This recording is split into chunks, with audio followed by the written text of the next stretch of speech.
July 6, 2016.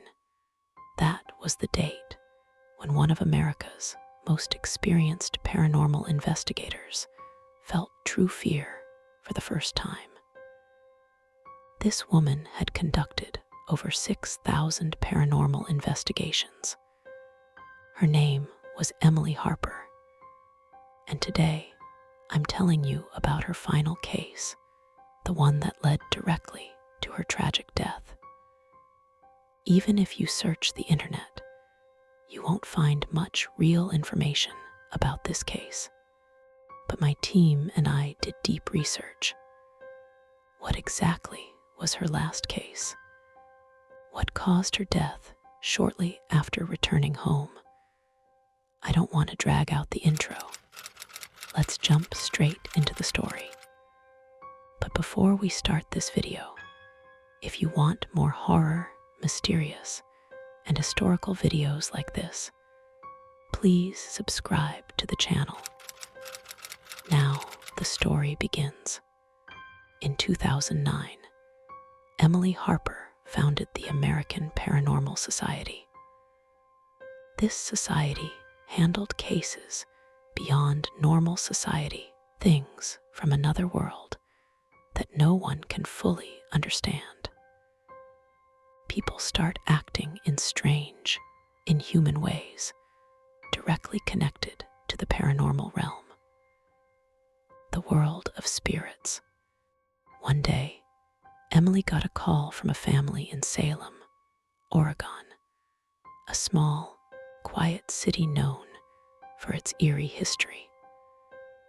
They said there's a college boy in our house acting in really bizarre ways that don't seem human at all. Of course, her society was going to take the case. Her team was supposed to investigate because Emily wasn't feeling well that day. She had been dealing with heavy depression.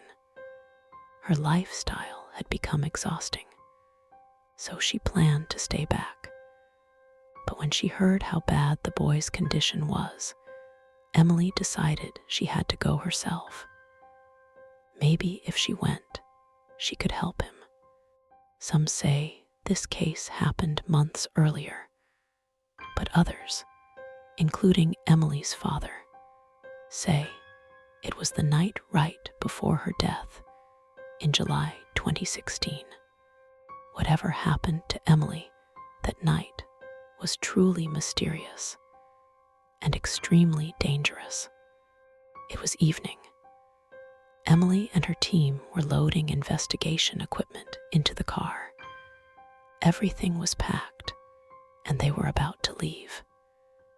Emily was in the front seat, team members in the back. One team member noticed she looked tense and worried. "Emily, ma'am, are you okay? We're worried about you. We can handle this, you rest in the car." Emily replied, "No, everything's fine. But lately, whenever I try to sit peacefully, sleep, or relax, some force stops me. There's a negative energy inside me, just waiting for me to give up." In a team, the leader's confidence is everything. When the leader loses it, the whole team falls apart. Her team could sense it. Emily Harper, who started everything, the strongest, most powerful person they knew, was weakening. Was there really an external force inside her, waiting to break her?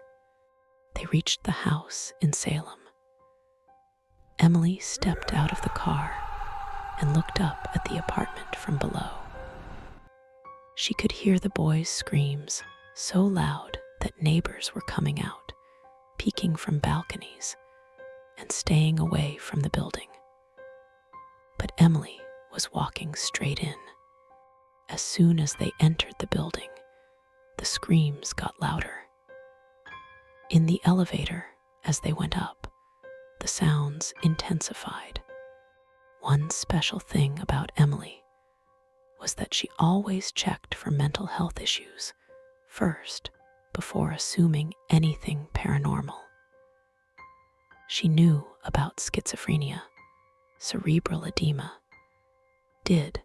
dissociative identity disorder, and many psychological conditions that can make people think they're seeing ghosts. They knocked on the door. As soon as they entered, the boy, who had been screaming wildly, suddenly went quiet when he saw Emily. The boy's father looked at her with hope. Maybe this woman can save my son. But the boy stared at Emily like they had a very old connection. Suddenly, he started smiling and went back to his room. The father was shocked. It's been ages since I've seen my son this calm. He quieted down just seeing you and smiling. He was always angry, like we'd wronged him somehow. I think you can save him, Emily. Emily said, I respect your feelings, but the biggest illness in a person isn't the body or soul, it's the mind. We'll see if it's a mental issue or truly spirits. First, tell me what happens. The father explained. Until recently, everything was normal.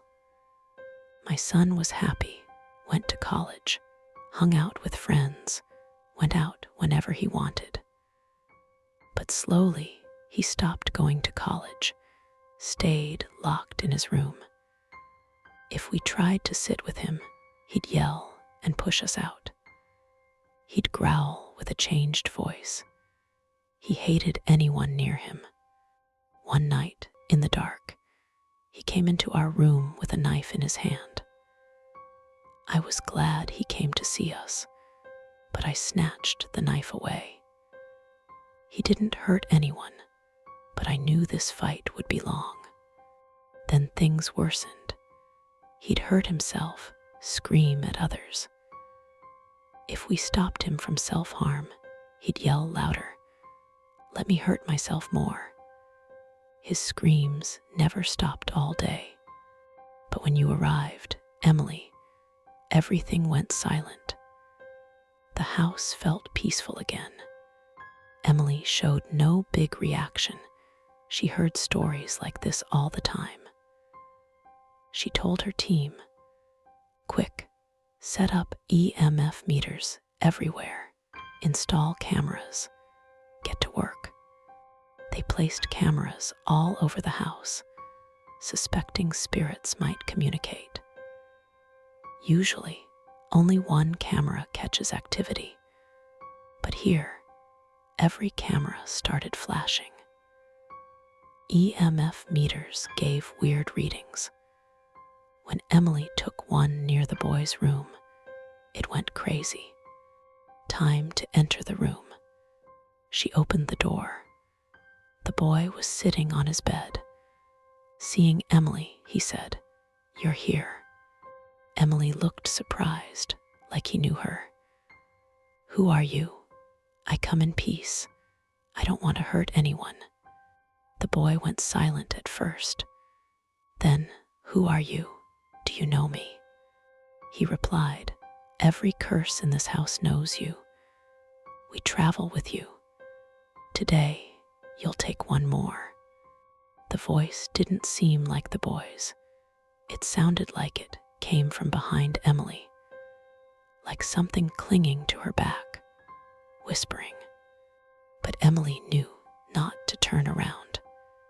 Meanwhile, a team member checking footage saw something demonic starring from behind walls in multiple cameras. He ran to the room.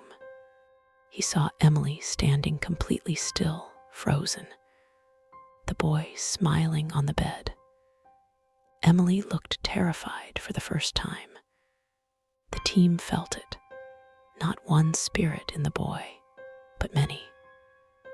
And now, some had entered Emily too. Calls kept coming from her home, but she couldn't respond. When Emily snapped out of it, She did her usual investigation. The boy was calm. They checked footage, everything. As they left the room, Emily did what she always did in her 6,000 plus cases.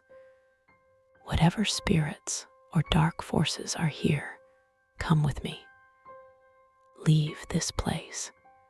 Her team never understood why she invited all those entities to follow her. On the way back, Emily was very quiet. She reached home around 1:30 a.m. Her husband asked, "Where were you so late? Why didn't you pick up my calls?" Emily said, "All those curses came back. They just want to see my end. I don't know why. Lately, wherever I go, I see dark shadows laughing at me." After saying this, she went to her room. Her husband realized this paranormal world wasn't for her. It was a different realm with no place for humans. She'd been trying to convince her to find a normal job.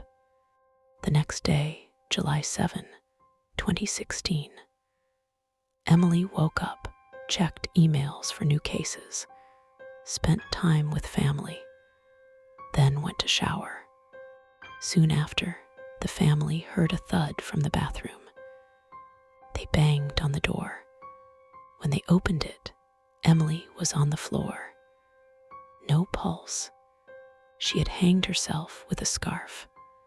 Police called it a clear suicide, but her family said otherwise.